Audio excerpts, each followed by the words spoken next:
Welcome to this tutorial video. The goal of this video is to show you how to print a debtor's cover sheet. The debtor cover sheet function is useful if the practice still uses files. The user may print each file from here on out and will have all the important details of the debtor and patient on the debtor cover sheet. It will also look very neat if all the files have the same format and style.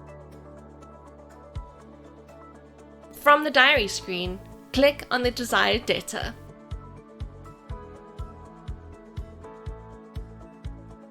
The diary sidebar will open. Click on the Debtor Edit button. Please note that the user may also access the Debtor Edit button from the Debtor's sidebar. The Debtor Details screen will open. At the bottom of the screen, click on the Print Debtor Cover Sheet button.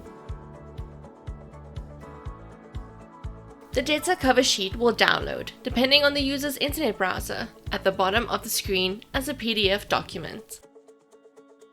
Click on the downloaded PDF document. From the PDF viewer screen, the user may download, email, or print the downloaded document.